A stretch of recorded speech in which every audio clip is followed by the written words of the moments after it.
तो है स्टूडेंट्स, देखिए आज का जो हमारा टॉपिक है बहुत ही अच्छा इंपॉर्टेंट टॉपिक है, किसी संख्या से विभक्त होने के नियम। तो स्टूडेंट्स इसके बारे में हम समझेंगे क्योंकि बहुत बड़ी संख्या दे दी जाती है जिसका हमारी समझ में ये नहीं आता है कि ये विभाजित किससे होगी। 2 से विभाजित होगी, 3 से होगी, 4 से होगी।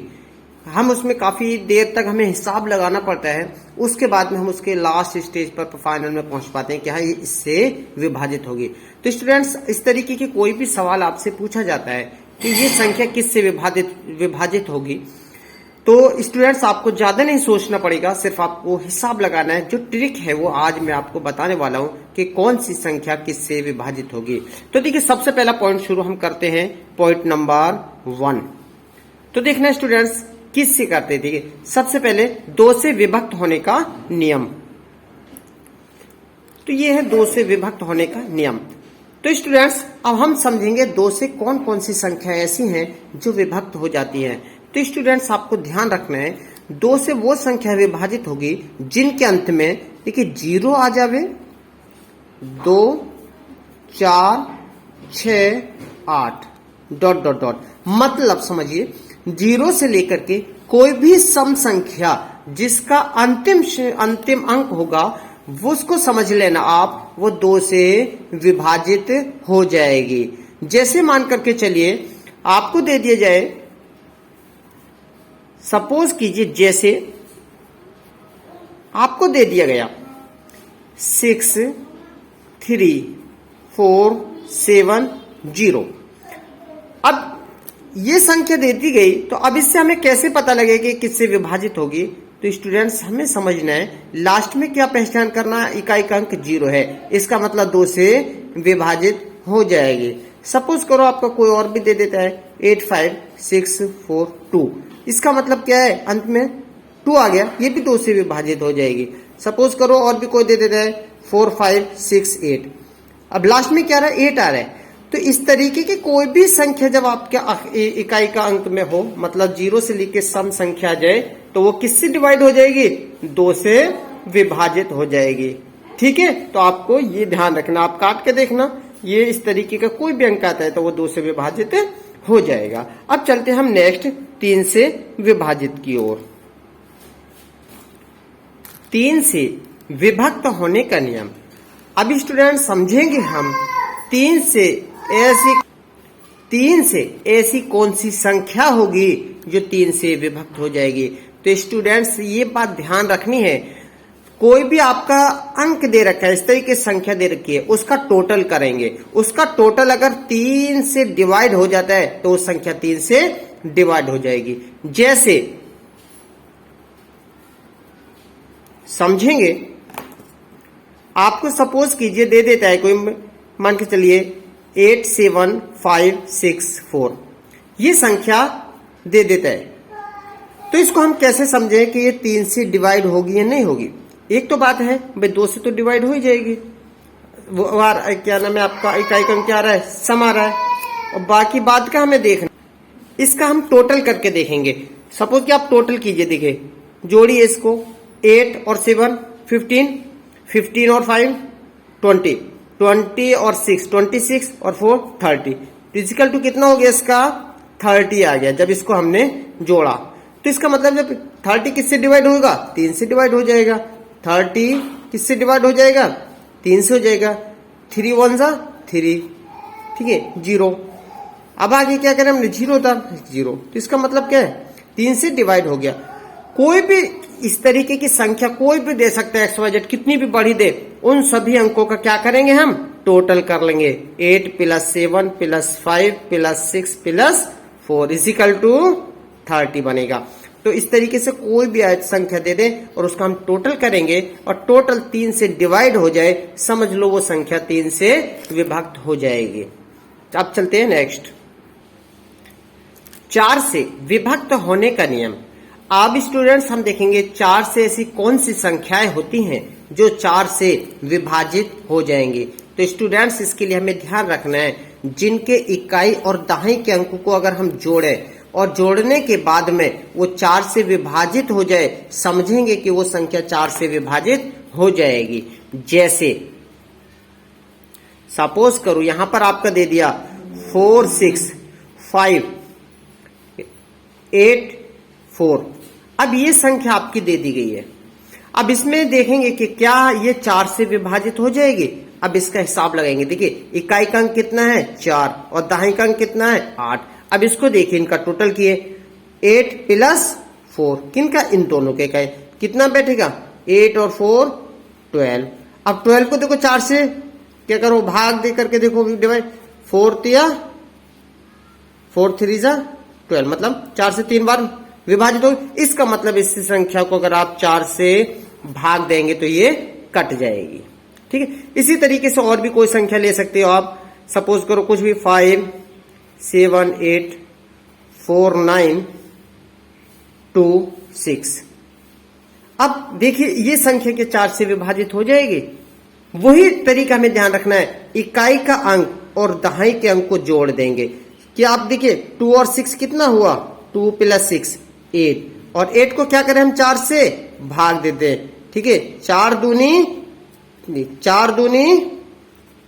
8 कट गया। तो इसका मतलब इस संख्या को आप भाग देके देख लीजिए 4 से विभाजित हो जाएगी। तो ये आसान सी ट्रिक है हमें देखने के लिए। कंपटीशन में इस तरीके के कोई भी सवाल आएगा तो हमें हिसाब नहीं लगाना पड़ेगा कि 2 से कटेगी, 3 से कटेगी, 4 से कटेगी, क्योंकि इसमें समय बहुत ज्यादा वेस्ट हो जाता है। इसलिए हम बड़ी से बड़ी संख्या से काट करके सवाल को जल्दी कम समय में सोल्व कर सकते हैं। तो हम चलते देखिए 5 की तरफ। 5 से कौन सी संख्या, तो ये हमारा 5 से विभक्त होने का नियम। अब 5 से कौन सी संख्या ऐसी है जो विभाजित होंगी, तो स्टूडेंट्स ध्यान देना है, बहुत आसान है 5 से तो विभाजित होने का, जिसका अंतिम अंक क्या हो, 0 हो या 5 हो। कितना हो, 0 हो या 5 हो, ऐसी संख्या 5 से विभाजित हो जाएंगी। सपोज कीजिए आपका आ जाता है 6 2 5, तो इकाई का अंक क्या है आपका 5 है, इसका मतलब 5 से विभाजित हो जाएगी। या सपोज कीजिए आ जाता है 2 5 6 4 9 0। जब इसके बाद में देखिए 0 आ गया तो इसका मतलब ये भी 5 से विभाजित हो जाएगी। जिसके इकाई के अंक 5 और 0 दिखाई दें समझ लेना वो 5 से विभाजित हो जाएगी। ठीक है, अब चलते हैं 6 से विभाजन की ओर। 8 से विभक्त होने का नियम। तो स्टूडेंट्स हम ये देखेंगे कि 8 से कौन सी संख्याएं विभाजित हो सकती है। तो इसमें हम देखेंगे जिसमें लास्ट के 3 अंक, मतलब इकाई दहाई सैकड़ा, अगर ये 3 अंक 8 से विभाजित हो जाते हैं तो वो संख्या 8 से विभाजित हो जाएगी। जैसे समझ लीजिए आपका आता है 1 6 8 9 7 5 2, इस तरीके की कोई संख्या दे दी जाती है। अब इससे हम देखें क्या ये 8 से विभाजित होगी, तो स्टूडेंट्स हम देखिए इसके लास्ट के 3 डिजिट देखेंगे, मतलब इकाई दहाई सैकड़ा, क्या ये 8 से विभाजित हो जाएंगे। अगर ये 8 से विभाजित होते हैं तो पूरी की पूरी संख्या आपकी 8 से विभाजित हो जाएगी। तो इनको देखिए 7 5 2 को 8 से भाग दे करके देखिए तो आपको पता लग जाएगा। देखिए 8 नीम 72, कितने बचे 3, उतार लिया 2 32, 8 चौक 32। तो देखिए स्टूडेंट्स ये आपका 8 से विभाजित हो गया, इसका मतलब ये भी संख्या 8 से विभाजित हो जाएगी। तो आसान से ध्यान रखना है 8 से विभाजन का, लास्ट के 3 डिजिट इसके देखेंगे, कोई कितनी भी संख्या दे रखी हो उससे मतलब हमारा नहीं है। लास्ट के इकाई दहाई सैकड़ा 3 अंक को देखें, 8 से भाग देके देखें, अगर वो विभाजित होता है तो पूरी की पूरी संख्या आपकी विभाजित हो जाएगी। ठीक है, तो 9 से विभक्त होने का नियम। तो अभी स्टूडेंट्स देखेंगे 9 से विभक्त कौन सी संख्याएं होती है। तो देखिए वो 9 से विभक्त संख्या होगी जिसमें संख्या जो भी आपकी दे रखी है उसका हम टोटल करेंगे। टोटल अगर 9 से विभाजित हो जाता है तो वो संख्या 9 से विभाजित हो जाएगी। जैसे आपको दे दिया, सपोज कीजिए कोई संख्या इस तरीके से दे दी 5 7 7 8 1 5 3, ये कोई संख्या आपकी दे दी। अब इसमें कह रहा है क्या ये संख्या 9 से विभाजित होगी। अब इसका देखिए टोटल करके देखिए, अगर 9 टोटल 9 से विभाजित होता है तो हो जाएगी, और नहीं होता है तो नहीं होगी। देखिए 5 और 7 12, 12 और 7 19, 19 और 8 27, 8 28 और 5 33 और 3 36। तो देखिए इसका टोटल कितना आया 36, और 36 को हम देखें क्या ये 9 से डिवाइड है, 9 4 जा 36, इसका मतलब 9 से डिवाइड हो गया। तो ये जो संख्या आपकी दे रखी है ये 9 से विभाजित हो जाएगी। अगर 9 से विभाजित नहीं होती, सपोज करिए संख्या इसमें थोड़ा सा अगर चेंज कर दे, 5 7 8 8 1 5 5, तो देखिए अब कितना बन गया है संख्या, ये बन गया इसका टोटल 39। जब 39 बनेगा इसका मतलब 9 से विभाजित नहीं हो सकता, 9 4 जा 36, 3 शेष बच गया। इसका मतलब अब ये जो संख्या है ये 9 से विभाजित नहीं होगी। तो ध्यान रखना 9 से विभाजित केवल वही संख्याएं होंगी जिसका टोटल 9 से पूरी तरीके से विभाजन हो जाए। ठीक है स्टूडेंट्स, नेक्स्ट है हमारा 11 से विभक्त होने का नियम। अब 11 से कौन सी संख्या ऐसी हैं जो विभाजित होंगी, तो इसके लिए स्टूडेंट्स हमें ध्यान देने की जरूरत है बहुत ज्यादा। इससे वो संख्या देखिए विभाजित होंगी जिसमें सम संख्याओं का योग, मतलब इकाई के अंक की तरफ से चले तो सम संख्याओं का योग और विषम संख्याओं के योग का टोटल करें और मिलकर के 0 आ जाए तो वो संख्या 11 से विभाजित होगी। अगर ऐसा नहीं होता है तो वो संख्या 11 से विभाजित नहीं होगी। तो स्टूडेंट्स इसके लिए कोई हम एक एग्जाम्पल देख लेते हैं कि कौन सी संख्या ऐसी है जो 11 से विभाजित होगी। सपोज कीजिए इसका देखिए विषम संख्या को 3 से 0, 0 के बाद 7 और 7 के बाद 3। अब इनका टोटल कर लीजिए, देखिए 3 प्लस 7 प्लस 0 से कोई फर्क नहीं पड़ेगा प्लस 3। अब इसी तरीके से हम देखिए यहां से ले लेंगे सम संख्याओं के लिए 6, 6 के बाद 2, 2 के बाद 5।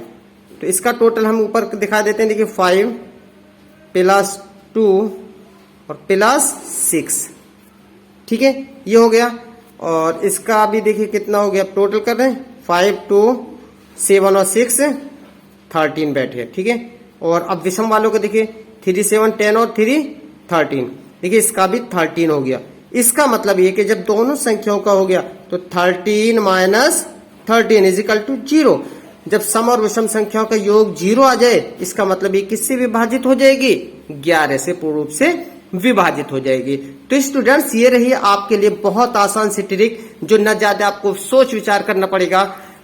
जब आप कंपटीशन में बैठे होंगे कम समय में आसानी से क्वेश्चन के आप कैलकुलेशन कर सकते हैं, आसानी से काट सकते हैं। तो स्टूडेंट्स अगर देखिए वीडियो पसंद आ रहा है तो प्लीज लाइक कर दें, शेयर भी कर दें, और जो भी स्टूडेंट्स अगर नए अभी जुड़े हैं चैनल से तो प्लीज सब्सक्राइब भी कर दें। फिर मिलते हैं आगे नेक्स्ट वीडियो में। Okay, thank you.